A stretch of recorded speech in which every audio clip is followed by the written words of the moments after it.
ఆమ్ల ఈ car race కేసులో మాజీ మంత్రి కేటీఆర్ వైఖరిపై ఎమ్మెల్సీ బాల్మూరి వెంకట్ ఫైర్ అయ్యారు. విచారణ జరగకముందే జైలుకు వెళ్తానేమో అన్న భయం కేటీఆర్లో కనపడుతోందని అన్నారు. నిజంగా కేటీఆర్ తప్పు చేయకపోతే ఎందుకు భయపడుతున్నారని బాల్మూరి వెంకట్ ప్రశ్నించారు.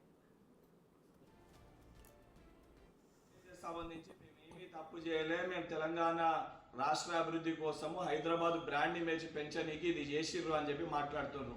ఇతర రాష్ట్రాల్లో జరిగిన వాటి గురించి కూడా ఎగ్జాంపుల్స్ తీసుకొని మాట్లాడుతున్నారు. ఎక్కడన్నా మీరు బ్రాండ్ ఇమేజ్ పెంచనీకి కానీ ఏదన్నా మీరు ఏదైతే ఫార్ములా రేస్ కానీ ఇంక ఇతరులు ఏదున్నా కూడా ప్రొసీజర్ ప్రకారంగా యాజ్ పర్ ప్రాసెస్ జరిపింటే ఎవరు కూడా ఎటువంటి ఇబ్బందులు ఉంటాయి.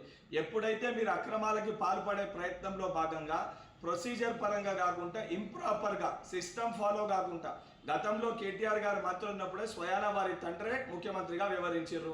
షాడో ముఖ్యమంత్రిగా రోజు కేటీఆర్ గారు ఉన్నప్పటికీ కూడా ప్రొసీజర్ ఫాలో కాకుండా ఈ యొక్క అక్రమాలకి పాల్పడరంటే 100% దాంట్లో ఏదో కాన్స్పిరసీ ఉందని అనుమానాలు చాలా స్పష్టంగా కనబడుతున్నాయి.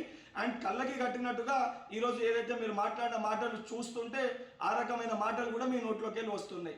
సో దానిపైన ఎంక్వైరీ కూడా గత ప్రభుత్వం అంటే మీ ప్రభుత్వంలో ఉన్నప్పుడు ఏది చేయాలన్నా ఏది చేసినా కూడా మీ కుటుంబం మటుకే